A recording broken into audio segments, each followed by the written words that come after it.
Welcome back, friends. This is the last section of media planning which we have been discussing up till now, and as I suggested last time that I would be focusing upon some basic concepts in media planning.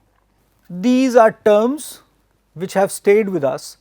Some terms have been shifting over their orientation, probably because of the newer media choices evolving and evaluative techniques or methodologies which are coming up thanks to AI and data sciences, wherein and thanks to the direct connectivity of advertiser with real time connectivity of advertiser and marketers with their customers.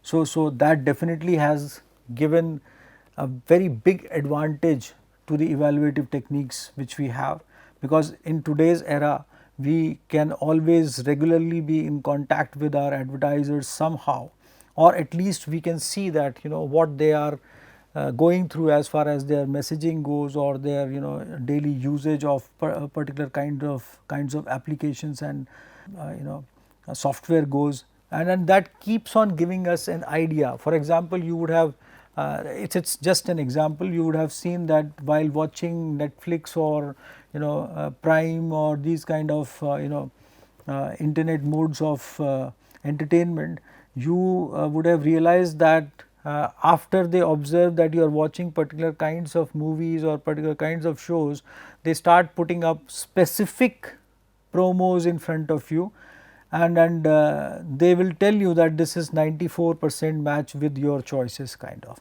because they are in real time touch with you, they are mapping your choices at this time, and so they understand that what you would be liking and so on.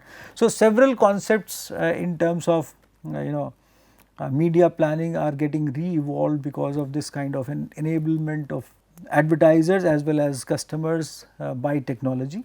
But these concepts which we are discussing right now here have stayed there for a while and still are helping us. So, for example, cost per thousand. Now, this is related to cost of reaching 1000 households somehow. So, and why we are worried about households, because household is a particular kind of a unit which many advertisers they focus upon. There are several products always wherein the choice of the complete household is involved. On an average, if you will look around, you will realize that furnishing, furniture, automotives, even not precisely I would say televisions for individuals, but and more or less people have started watching their own programs on their laptops, but televisions for the drawing rooms, or let us say cutlery, or let us say kitchen equipment. So, all these are still whole of the house is involved as far as the purchasing process goes, and household has a particular kind of a definition though, but I am just referring to people living together in a particular house at this particular moment. So, there so if you are actually carrying forward those kind of products and those kind of choices, so definitely in terms of integrated marketing communication you have to analyze cost per thousand households reached, kind of. So, how many people have seen your message? Then comes in obviously reach, because you are focusing upon reach actually. So, reach indicates a percentage of target audience who is exposed at least once in a given period to a particular media vehicle. Minimal kind of an analysis that at least once one has seen this. Why? Because then only you would decide on that one would see it once again if you increase the frequency, and if you increase the frequency then only you would be able to decide on that people are not seeing it further or would not like to go for that further somehow. And once you go for 2-3 times kind of exposures to the same customer, if somehow they are not moving towards purchase, so might be that either the target is not specific or it is not working, or somehow message is not working. So, those kind of elements. So, reach analysis has to be done basically, how far, because you see, and it is not only important for the marketer, it is important for the advertiser and the agency and the media itself, because otherwise how would you justify that the cost which marketer is paying is actually yielding something or repaying something basically. So, you have to tell them that this is how your exposure or your message would reach to the people actually, or this has reached to the people, so that you must spend more. So, you see it becomes a revenue generation element or justification for your price which you are charging from the marketer at the end of the day.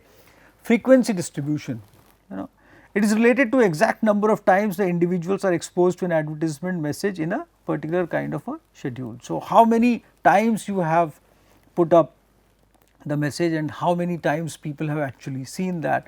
So because that only, as we talked about last time, so not to mention it once again, but you must decide on the number of times basically, and that becomes a strategic element also, because if you have this kind of an aspect in your mind in terms of effective frequency, which is the next element I should be talking about, that number of times the target audience needs to be exposed to a message before the objectives of the advertisers are met, either communications objectives or sales impact.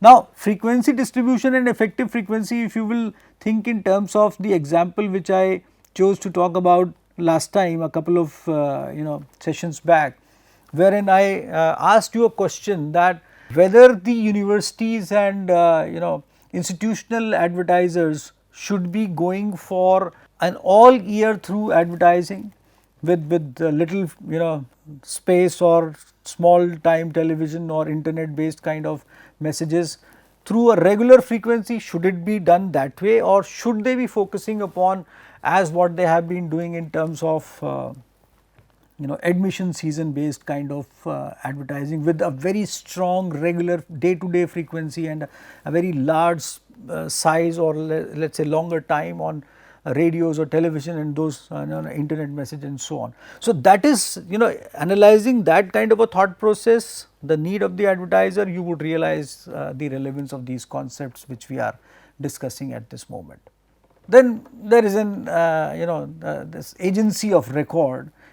These agencies, they are, and we have talked about different kinds of agencies earlier, so just watch that video, but here it is specifically to be mentioned once again, because agency of record is responsible for buying, and because we are talking of media planning, so this kind of a buyer has to be specifically mentioned here, because they are the people who are experts in analyzing the kind of the space and time which their advertisers or their clients would require.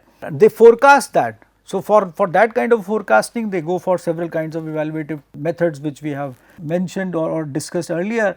But you see, these AORs, they buy space and time for client by doing negotiations with the media, because they go beforehand for this. And as I said, that when marketers are planning, if the planning is done at the right time, then they are able to purchase that space. So, these agencies, they purchase that space in advance, and they, because they are agencies, so they can distribute that space and time amongst different clients. If somehow one client at the last moment, or let us say in due course of time, realizes that they should not be going for that kind of space and time which they actually thought they would require.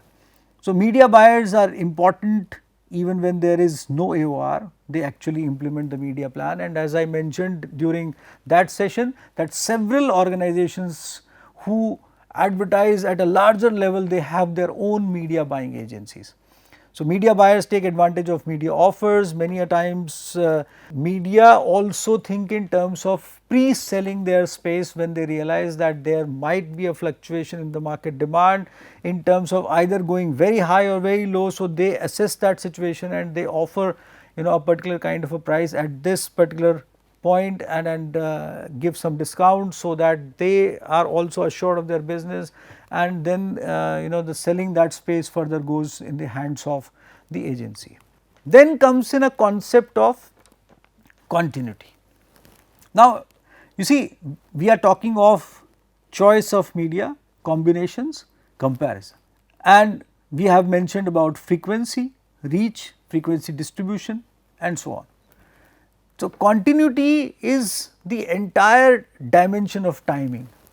whether the media are scheduled continuously or in a separated periods. Now, continuity basically is related to continuous within a particular time space, continuous in a very long time space, depending upon several aspects which we have mentioned earlier. But when I am mentioning continuity in front of you, at this particular moment I want you to do a brief exercise, and that exercise is related to choice of different category of products. Let us say soft drinks, let us say toys, let us say consumer products like toothpaste or soaps, let us say shampoos, then let us say apparels, footwear, automotives, two wheelers especially, bicycles, and just note them down on a chart, then start monitoring.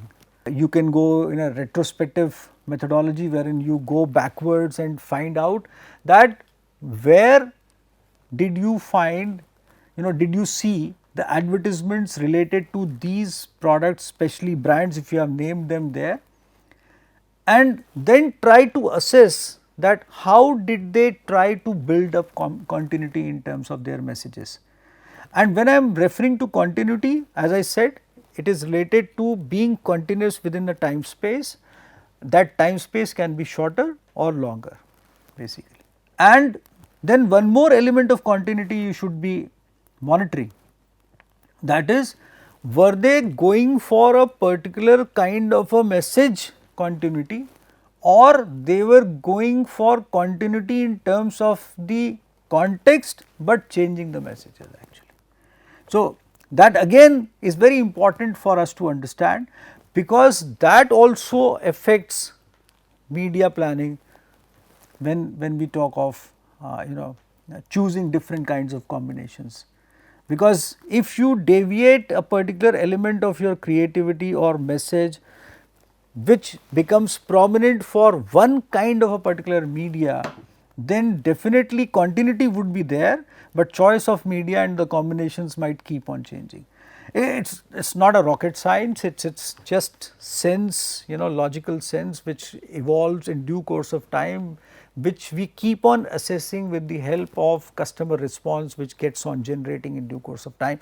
That is what you should be focusing upon, and that can only be done through an exercise. If you can't go for backwards analysis, you should start doing it today and just look into, let us say, for analyzing few things for a month or so, or let us say analyzing few things for, let us say, 2 months or 3 months, and then you would get to know that how it works. So, continuity is a function of the media schedule and is a measure of regularity of advertising efforts. And there, while monitoring that, while doing this exercise, you would always get to learn that somehow if you would simultaneously monitor the sales data or the data associated with the objectives of that particular campaign, you would realize that it is working or not. So, that will give you a two-way idea of utilization of continuity in terms of the yield it would produce for a company or a product. And continuity, as we are discussing, it relates to the timing of media insertions. It is the exposure pattern or schedule used in the advertising campaign. So, patterns used in continuity. Now, you see, as I said, so it depends upon what kind of a time situations you are using. So, there are 3 elements, one is continuous pattern, one is pulsing, and one is flighting. And all this is related to the kind of effect you want to generate, all this is related to the kind of customer response which you are getting, all this is related to the competitors response which you are getting, and so on. You see, here again I would draw your attention to one of the important facts, that while discussing these concepts, we should not think that this we will consider entirely in integrated marketing communication planning, because it is another team which is actually working on that in terms of developing a media plan, and they are focusing all the elements on all the elements while looking at, for example, pulsing. pulsing is, continuity of advertising with the amounts of advertisement expenses are not same throughout the year basically. So, that means either you are enlarging the size of print advertisements if we are talking in terms of print at one, and then you are reducing it somewhere.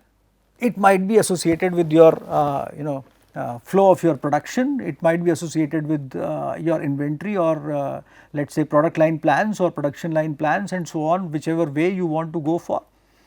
So you see, and when we talk of continuous, so it is run throughout. So for example, I do not think that even soft drink manufacturers, producers, they go for a very continuous exercise of advertising throughout the year, but there are many advertisers who keep on going for continuous presence around, for example, as I said, consumer products, toothpaste and shampoos and so on. Flighting is adopted by companies for selling seasonal and festival related products. Now, there is a spurt of advertisements always, and nowadays online shopping portals, Amazon and these kind of organizations, you would find big full size advertisements in newspapers, large advertisements in on television, internet and everywhere, and that is specifically related to when they assume that people would be buying more all through during this particular period. So, that is how but while discussing this, I want to reiterate that try to associate these concepts with the complete plan situation and combinations, comparison, cost. Then there is an interesting concept, GRPs. You have been hearing this, GRPs, gross rating points. Now, you see what gross rating points? When we talk of broadcast media, so rating is given on the basis of percent of homes or individuals tuning to the program. Now, when they tune into the program, you presume that they are watching almost everything. Now, that is interesting, because then we have to further deep dive into knowing that if they actually did, there are several other methodologies which we have talked about in terms of evaluation earlier as well. So, but GRP is a measurement criteria, and it is the total of all rating points given by a specific media schedule or campaign. So, people say that GRP of this program is this much, and that is where media planners, they decide on that should they be going for this on the basis of what? On the basis of TRPs. Now, TRPs are associated with the target, basically they are focusing upon. So, it is the number of times and the number of individuals in the primary target audience the media will reach. So, GRP is broader set and TRP is the smaller set in that broader set actually. So, once you decide that there is a particular GRP of a program, then you decide that the if that program holds a particular kind of a TRP, that is your target audience is associated with that program, and that is where you try to focus upon more in terms of that particular program. For example, news viewers.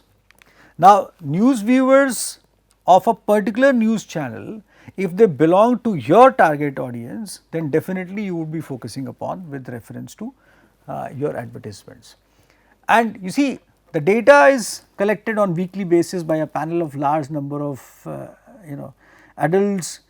Each member records the TV viewership data of different programs in a diary given to each panel member and so on. This is a very traditional method. There are several electronic devices which are being used now. There are even tabs which are being used now. There are being call methods or mobile systems which are being used now for getting this kind of a data. So, but traditionally we are calling them diaries, because there you note down that what you have done. So, it is done physically, electronically, in real time, and whichever way. There are several real time programs also which are being used for this by advertisers, so that they get the immediate feedback on that what kind of how much their target audience watched that particular program, did they saw their advertisement as well, and how far they retain the value of the message in their minds, can they recall. So, immediate data and flow of data also starts in through depends upon what kind of budgets they have to collect that kind of a feedback and data, and how much they are spending on evaluation and the methodologies related to evaluation. Now there are you see we are moving towards the fag end of as far as media planning goes, and I will draw your attention for a little while towards challenges in media planning. It's, should I say that everything is challenge in media planning, and that is why media planners, they spend a hard time in getting results actually, because they are the people who are looked upon for rationalizing everything at the end of the day.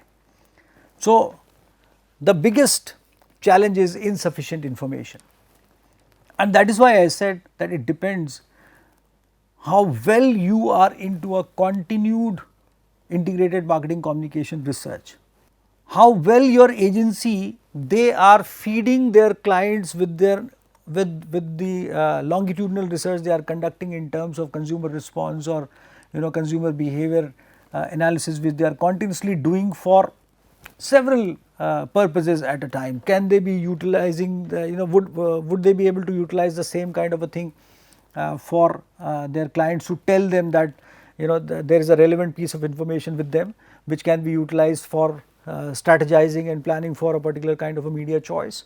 So, or specific researches might also be conducted, but again information is the key. Then time pressures are there. Some event is happening, something is coming up, some scheme has been announced by the government, some happy event is taking place suddenly, some sporting event India is doing well. So these things, they come up in front of you, and here you might have space and time constraint, there might not be availability of media choices in front of you. Agencies of record, they are definitely on record, they are definitely helping you because they have some availability in advance with them, but you see somehow there is a pressure of time for you to materialize or capitalize upon the opportunity which is coming your way. Or many a times competitor is surprising you with some kind of a move which you have to counter effect. If you won't do that, customer might end up with larger sales towards your competitor, and you would be losing an opportunity and your retailers would not be happy, and so on. Then difficulty in audience measurement is the biggest thing actually. People watch, people retain that thought, people recall, and that is all. People might not even recall the name which was being flowing in with that kind of a message. They might recall the jingle, but they might not be recalling the name. And you see, and then if you go to them, they would give you everything except for that particular name. What do you infer out of that? So you see, there are elements of audience measurement which are which are not so easy to be found out. Cost comparisons, definitely it's as I talked about you during budgeting basically, and you see, as it is an expenditure, it is not an investment, I am saying time and again, but definitely it has to be looked upon with the perspective of an investment, that is you want to look at the returns basically. So that is where it is a very important aspect. Changing environment factors, we have talked about it a lot. It is dynamic, consumer behavior and the response is getting frequently changed, plus you have so many avenues and technologies enabling so much actually. Then guesswork is also there, inadequate expertise is also one of the challenge. You see, in today's era, if I talk about India, there are many schools now specifically delivering expertise on media planning and those kind of things basically, but still we have to have a large number of people associated with these kind of things so as to rationalize the kind of money which is being spent on integrated marketing communication. And probably this is the purpose of these kind of courses, to instigate this kind of a thought process amongst you. Confusions regarding different technologies. Many a times, when latest technologies come in, you are not sure of the kind of response you might be able to generate from those, and deviating from a traditional choice might, give space to someone else, and this might not yield results. So, definitely there would be, a crisis. And some other challenges, are related to let us say increasing media options, audience fragmentation. Now, this is very interesting actually. I have been fondly talking about this subject for a while, and I mentioned in this course as well, when I said that segmentation as a concept in itself is getting restructured, wherein most of the marketers in the world, they have started focusing on targeting specifically.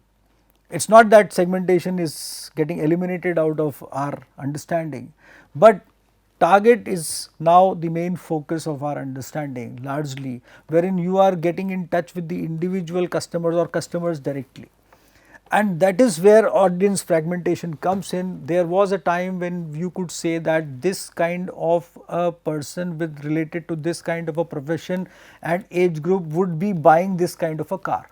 But today you might not be talking about that authentically, because then there are several structures in terms of consumers which are evolving continuously.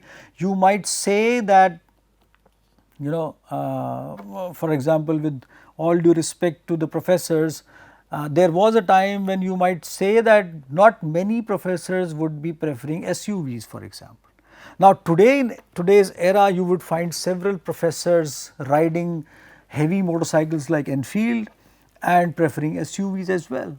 So, you see, times are changing, and is it the segmentation which is actually getting restructured, or the companies, they are directly targeting individuals as individuals? Now, that is actually where an audience fragmentation is, and fragmentation means many other things apart from just this which I just mentioned in front of you. So, cost of reaching audience is increasing humongously. You see, times have changed dramatically, and then competition is increasing, complexity is increasing, and so on. And here is some statistics just to entertain you for a while, and then you can find such kind of statistics on several portals. We are using Statista here most of the times.